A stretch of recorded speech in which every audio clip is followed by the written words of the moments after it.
For some reason, some people think this part's hard. You're going to be a loan officer. You should probably know this part.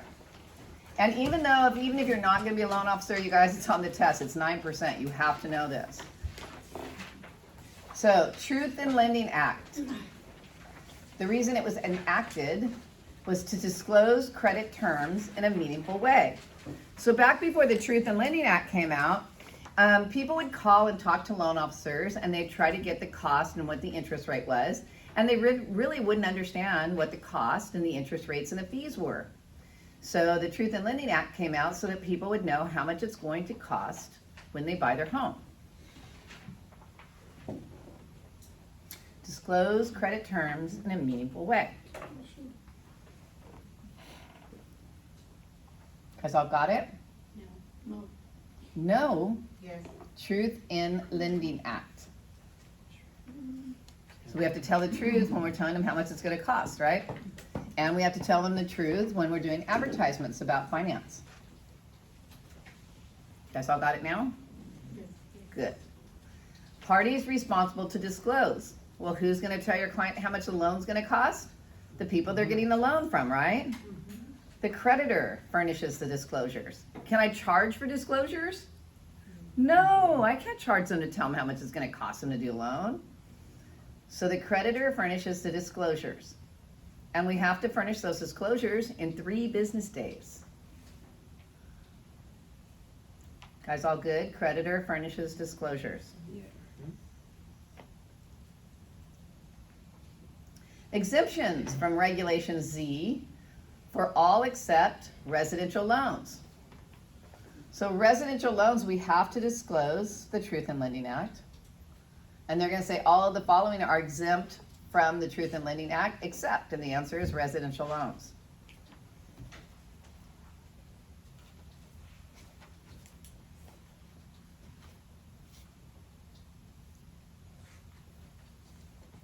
Right to rescind for a loan. So on your purchase loans, your clients, thank goodness for you guys, your clients don't have a right to rescind. By the time they get to the point of signing their loan documents, they should know they're buying their home, they're moving forward. So they go in and they sign their loan documents and they're done. They don't have a right of rescission, okay? They have now become contractually obligated to the lender. However, on a refinance of your owner-occupied property, whether it's a refinance, whether it's an equity line of credit, if you're taking money out against the home that you live in, you have a 3-day right of rescission. During that time of the 3-day right of rescission, if you decide to back out, you decide you're not getting a good enough deal, if you rescind during the 3-day right of rescission, during the 3-day right of rescission on your principal dwelling, the lender has to give you back all money that you've given them. So the money for the appraisal and the money for the credit report have to be paid back to the borrower if they back out of their property that they live in, refinance, or loan.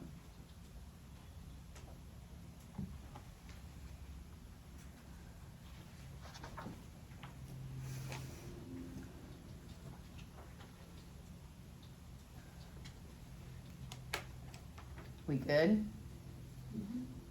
I see some people still writing, so I'm waiting. If rate placed in an ad. If I advertise in the newspaper or online or wherever I advertise, if I place a rate in the ad, it must be the effective rate. The effective rate is not the note rate. The effective rate is the APR.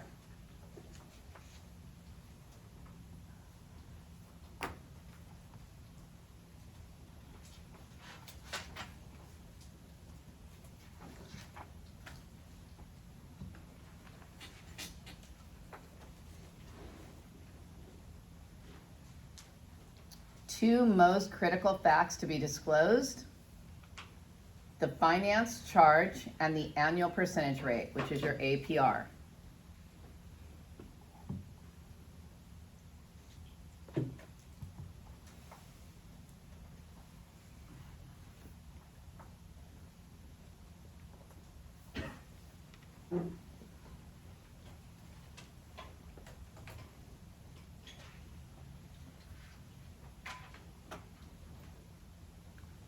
Effective interest rate versus nominal interest rate. The nominal interest rate is your note rate. The effective interest rate is your APR. The effective rate is the rate annually paid, and the nominal rate is the note rate. So after you write all that, you want to circle the NO in nominal and the NO in note. It's kind of confusing why they use effective rate on your test, because it really should just say the APR. Because the effective rate is the annual percentage rate, which is all the cost of the loan added to the loan divided by the term.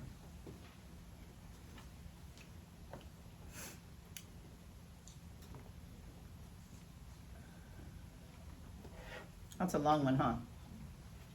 Effective rate is rate actually paid.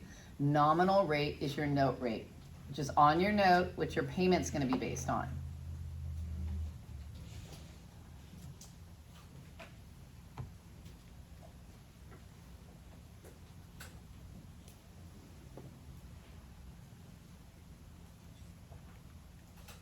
Triggering terms in an ad.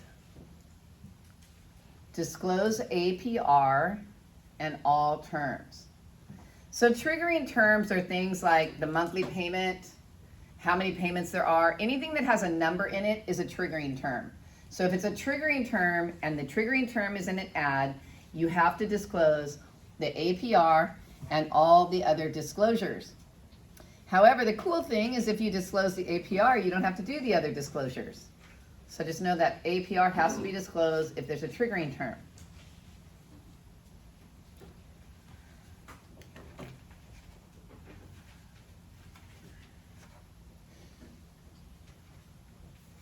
If a loan ad contains only the APR, no additional disclosures are required.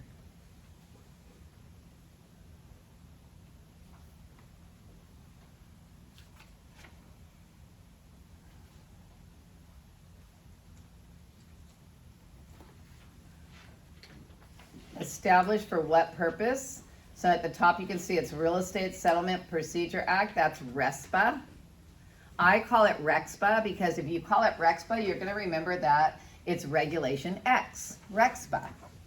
Established for what purpose? Accurate closing cost information.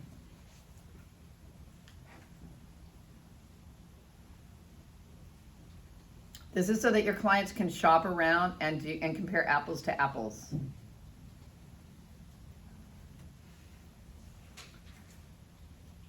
On the mortgage test, it's to help consumers become better shoppers. And that's better shoppers for settlement costs.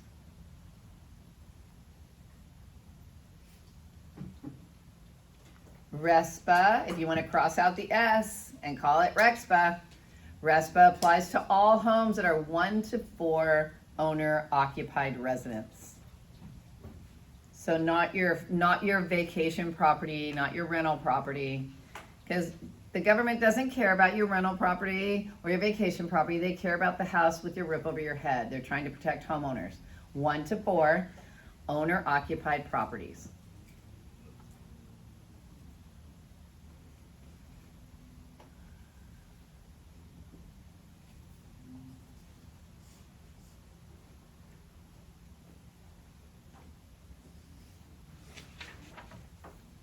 Loan estimate must be provided within 3 business days after the loan application. So your client puts in a loan application. If they do not have a property, I do not legally have to give them their estimate, okay? However, I want to get them a pre-approval because I'm a better loan officer than that, right? So to get a pre-approval, what I'll do is I'll put in the zip code of the area they're shopping in and I'll be able to produce that loan estimate. 3 business days after the application. Lender can charge for disclosures. How much can I charge for them? Nothing. I can't charge anything for my time. Nothing.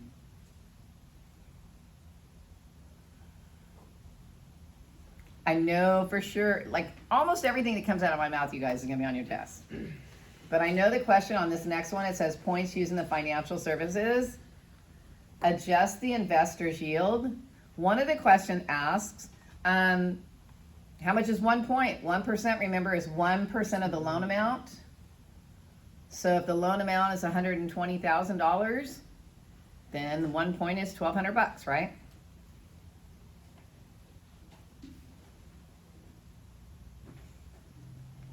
Paying and receiving referral fees. This is a huge no-no.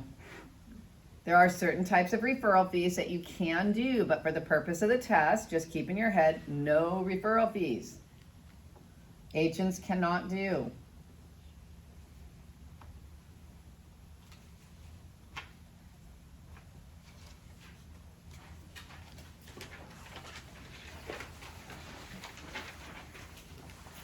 Liens. You got a house, you get a mortgage. The mortgage is a lien against your house. The definition of a lien is a charge imposed. A charge imposed on real property. You have a lien.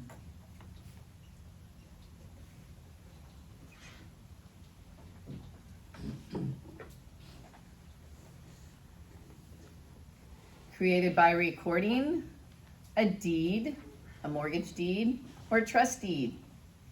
Like I said in California earlier, it's a trust deed.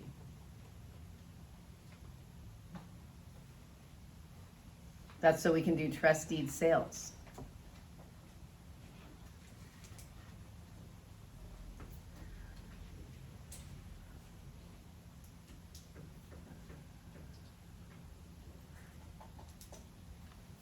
Which of the following is a lien? So the question is, which of the following is a lien? And the answer is going to be an attachment.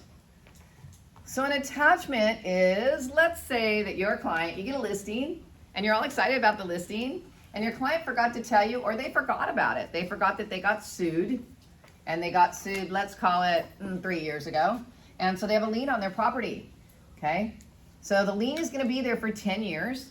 After 10 years, if the creditor if the creditor decides to reinstate it, they can reinstate it for another 10 years. After that, they're done. So they have to collect it. Otherwise, they have to remove it. But your client forgets about that lien that's been sitting there. When they do a lien against the house, they do an attachment. So you get sued, they have a judgment, then they go to court, they get an attachment, and they lien against your property, and they lien it on all your property. It's a general lien. So if you have more than one property, they'll lien it on everything. Attachment.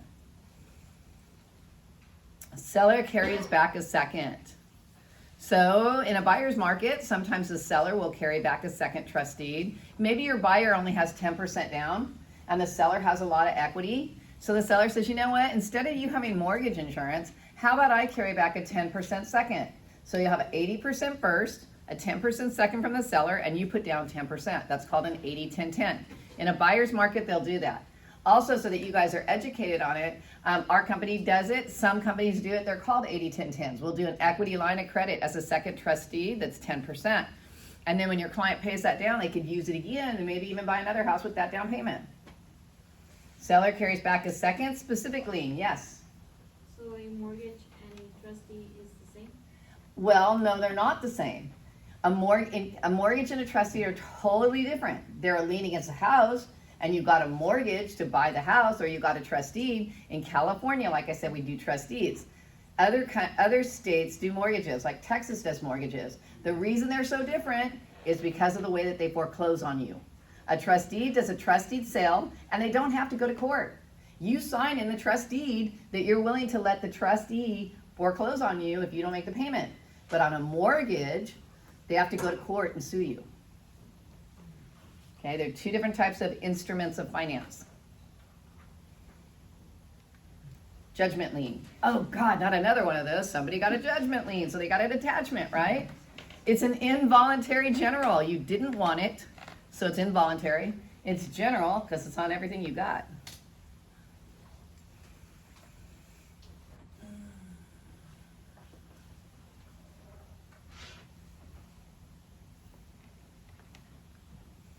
Property tax lien. These aren't very good. You get a property tax lien when you don't pay your property taxes. The government loves property taxes because they're going to collect them no matter what. Okay? So property taxes is when you don't pay your property taxes. Usually what happens is it becomes a lien, and it's an involuntary specific lien.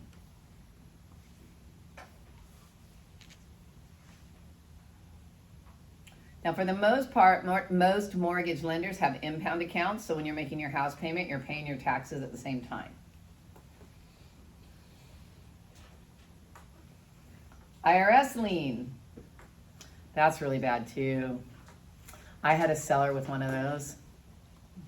So Irs Lien is on everything you own, and it's involuntary because you didn't pay you didn't pay your income taxes.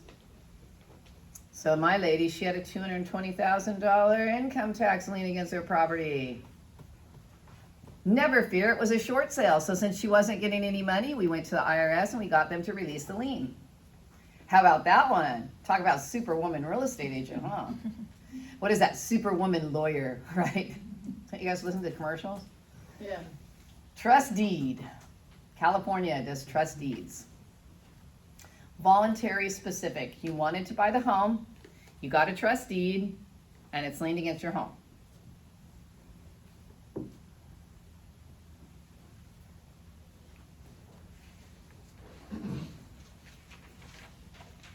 Mechanics lien. I had a lot of problems with mechanics lien when I took my test because I don't think it was explained to me quite detailed of how I'm going to explain it to you guys. So mechanics lien is very simple. Somebody works on your home, you don't pay them, they lien your house. So it's a contractor putting a lien against your house, or building supplies that you didn't pay for, liened against your house. That's a mechanics lien. Now here's why they sometimes happen. So I'm really good with construction now because my son is a construction supervisor. So basically what happens is you have a general contractor. Below the general contractor, you have subcontractors. Well, just because you paid the general contractor, that doesn't mean the general contractor paid the subcontractors. So if the general didn't pay the subs, then the subs are going to put a mechanics lien against your property.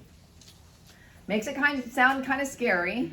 Because you're like, oh my God, well, what if I hire him? I give him the money. He doesn't give them the money. Well, you know what? That's why they have contractors' licenses. So you hire somebody with a license, because if they don't pay their subs, then you go and report them to the contractors board, right?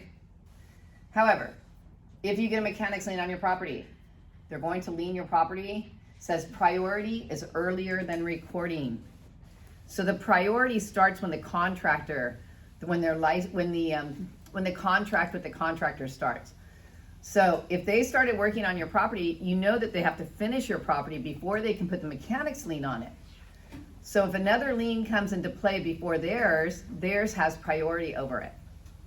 So like if you have a flooring contractor, and let's say that he has to put a mechanics lien on it, because you got to realize he doesn't know he's not going to get paid till the end, but he started the flooring way back when. So he will have priority before somebody else that put a lien against the property. It goes all the way back to the beginning of construction.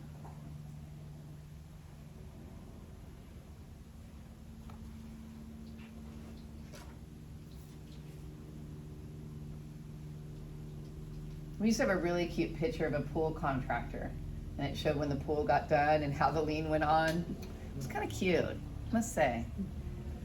But maybe they don't have the pool question on it anymore. Verified and recorded.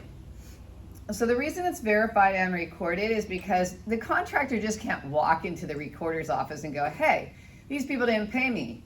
Well, the recorder's office is going to say, well, where's the contract? You have to have something to show that they owe the money. So they're going to verify it by showing, the contractor is going to show them the contract over at the county recorder's office, and then they're going to record it. Then you're going to have a lien on your house. Failure to pay for materials. So the question says, how is it possible that somebody who does a do-it-yourself job, how could a do-it-yourself contractor or somebody who did their own work on their house have a mechanics lien? And the answer is he failed to pay for the materials. My question is where did he get the materials? Because I want to go there. I'm just kidding. How did he get the materials before he did his job? Maybe he had a credit card, a Home Depot credit card. Home Depot was my friend yesterday. You guys all got that? Failure to pay for materials? Yes.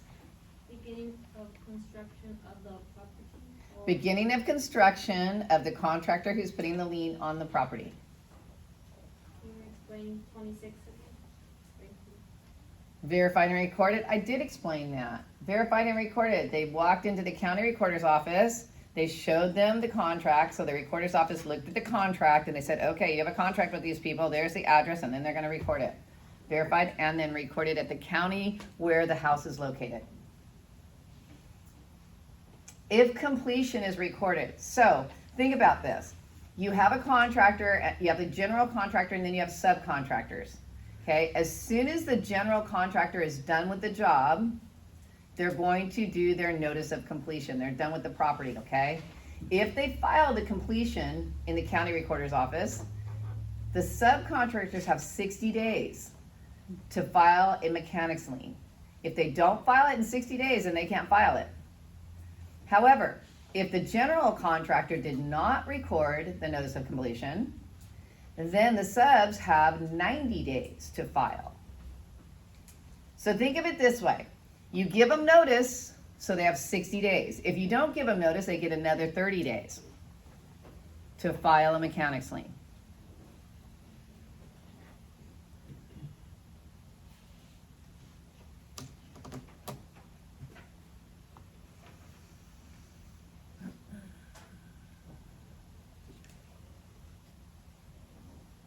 Negotiable instrument. Not a mortgage. They're going to say all of the following are negotiable instruments except, and the answer is going to be mortgage. A mortgage is not a negotiable instrument, according to the powers that be that wrote the test.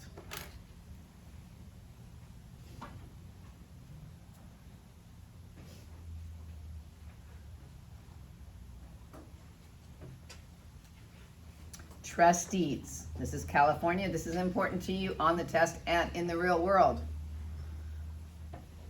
Promissory note is evidence of a debt. If you got a note, you got debt. That doesn't sound like fun. So now you got to pay it off, right? Now remember I told you if it has an OR, it's probably the homeowner. So the trustor is the homeowner, the borrower. After you write borrower, circle the OR in trustor and circle the OR in borrower.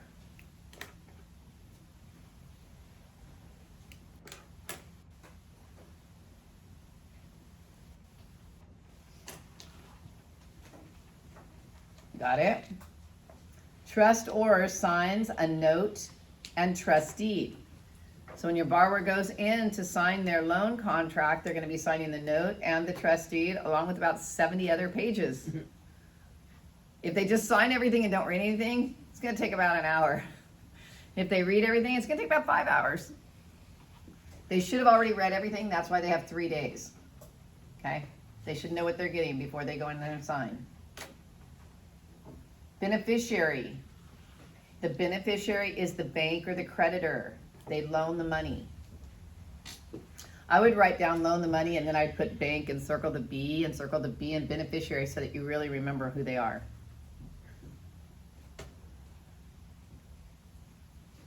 Now remember I said to you guys a couple times that if homeowners really read their deed of trust, they would see that inside the deed of trust, it gives the power to sell their home if they don't make the payment. It literally does. The power to sell from the trustor to the trustee. The homeowner back to the bank. The trustee is the person taking care of the problems for the bank. That's why they don't have to go to court to foreclose on you in California. Because you already signed over the power of sale. That's kind of scary, huh? Don't piss them off. No, just kidding. They can't just sell it just because they want to. They have rules. The trustee, remember I told you they have 2 jobs. They are fiduciary to the beneficiary. So they are there to help the lender in case the borrower doesn't make the payment. And when the borrower pays off the property, they're there to send over the reconveyance deed and take the lien off the house.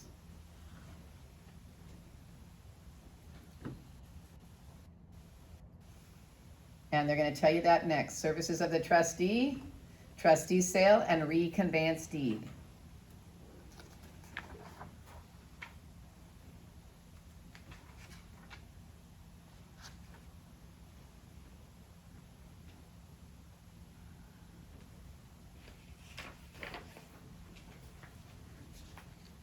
Reconveyance deed. Sale and what? You weren't there? Trustee's sale and reconveyance deed. So when you pay off your house, you get a reconveyance deed. It takes the lien off your home. The reconveyance deed. Once you pay off your home, you request for a copy of that. They have to give it to you within 21 calendar days. Now you guys are going to be real estate agents. Guess what sometimes a trustee forgets to do? They forget to give the reconveyance deed. So your client's going to have to call the lender and say, hey, I paid off that loan. So even if their house is not paid off, like let's say they have a loan against it, literally, you know, I do refinances. I remember it was really crazy because it was actually my dad it happened to, and it was Wells Fargo. My dad had a Wells Fargo loan. We refinanced the house. We paid off Wells Fargo. He had a new loan. We went to refinance him like 10 years later. And guess what? That Wells Fargo lien was still there. And we're like, we paid that off with the last loan. And Wells Fargo made us go back. Thank God my dad keeps all his paperwork. Thank God my dad had the escrow papers and the paperwork that we paid off Wells Fargo, because they said to him, you got to prove you paid it. I'm like, that's ridiculous. At that time, there was no CFPB yet. Now there's the CFPB. That's the Consumer Financial Protection Bureau. And if you have a problem, you just file a complaint with them. Oh, you don't want to look at that. It'll just confuse you. I'm going to teach you about it. Here we go. After a notice of default is recorded. So an NOD is not a node. It's a notice of default. A notice of default is when a homeowner has not paid their mortgage.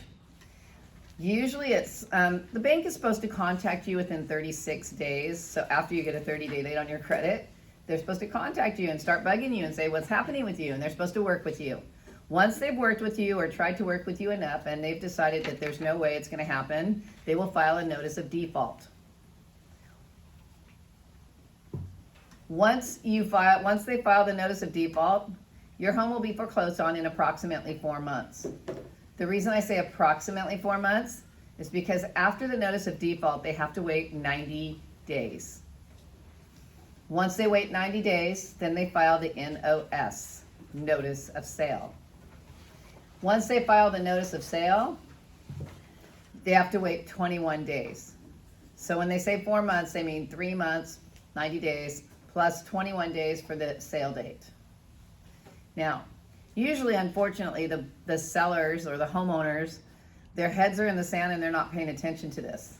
And normally when the notice of sale comes, it usually comes on a Thursday, and then they can't do anything on Saturday and Sunday. And then Monday, they only have like 17 days left before their house is sold at the auction.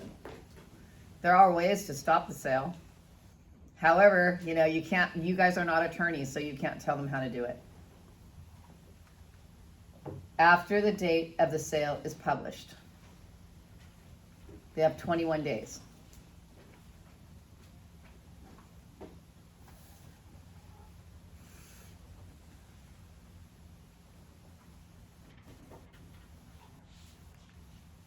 Reinstatement for, bless you, for the purpose of the test. You need to reinstate it at least 5 days before the sale. So let's say that you owe your bank $15,000 and they're about to sell your house on the market. You contact them and you're like, hey, what do I need to bring how much money do I need to bring it current? What do I got to do? And they tell you you need $15,800 and you got to get it to the trustee's office.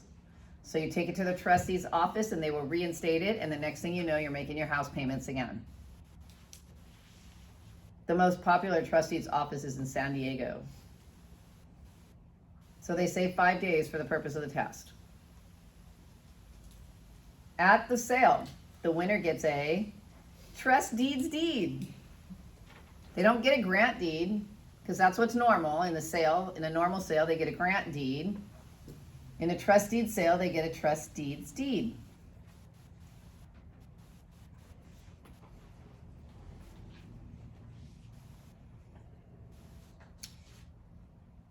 Now remember that other ugly word that we had that was subordination?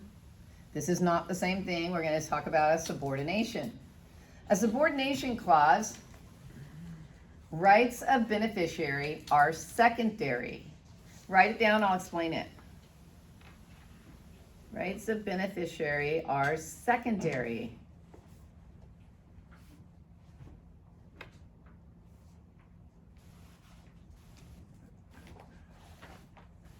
So with that said, so what happens is sometimes people have a first and a second lien, and they don't want to pay off the second, they just want to pay off the first. So let's say that you have a client that has a first that's at 6%, and they have an equity line of credit in second position.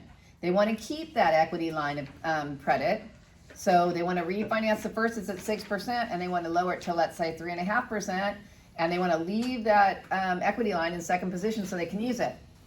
Well, once you pay off the first, the second automatically moves up. So in order to keep it from moving up, you do a subordination agreement, which makes the second stay in second position. That's why it says rights of beneficiary, that's the second, are secondary. They stay in second position, okay? And it's different spelling than the subordination, which was deceit, and you can't take a listing on deceit. Don't get those confused. I had one student call me, she's like, can you just explain the difference between those two for me? Construction loan funds. Release after lien period.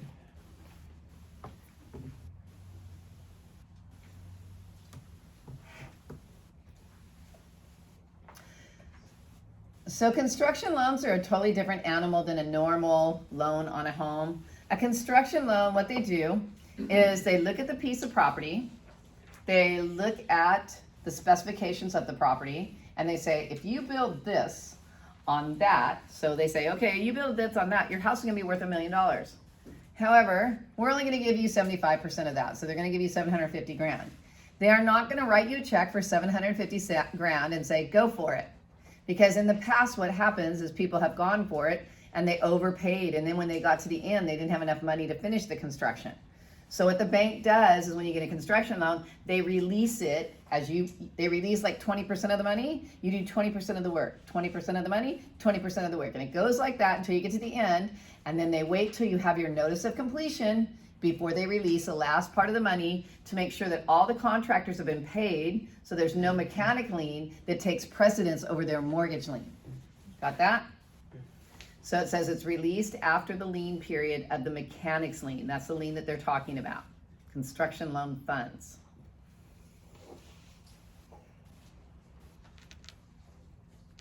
Mortgage contract. Remember, California is not a mortgage state. However, some private lenders do mortgages. Some hard money lenders or portfolio lenders. A portfolio lender is someone who's lending out their own money. And some of them actually do a mortgage instead of a trust deed. And they have a mortgagor, which I bet you can guess who that is. OR is the homeowner, the mortgagee is the lender.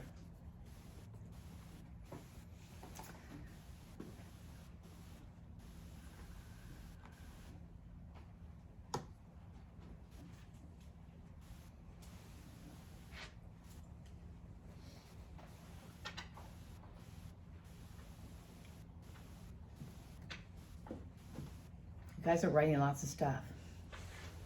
Is your pen dying? No, your pen can't die. I have another one if you need it. How well are you at catching? I'm just kidding. This is my backup pen whenever somebody has a problem. I have a backup pen. All right, so court or judicial foreclosure. So remember I said that with a trust deed, they do a trust deed sale. But with a mortgagor and a mortgagee, they actually have to go to court to foreclose. And when they go to court to foreclose, they usually do that because they want to get a deficiency judgment. So a deficiency judgment, let's say that the house is worth less than the loan is, and when they go to sell it at the auction, the lender does not get as much money as they need to pay off the cost of the foreclosure and the lien. So they get a deficiency judgment and they lien it against the person, the homeowner, and it is a personal lien that goes with you everywhere you go until you pay it off. You never want a deficiency judgment.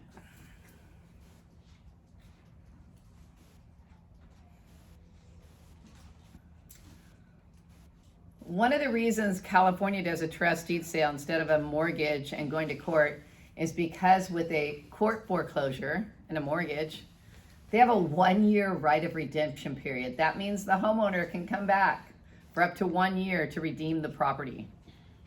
How about that one?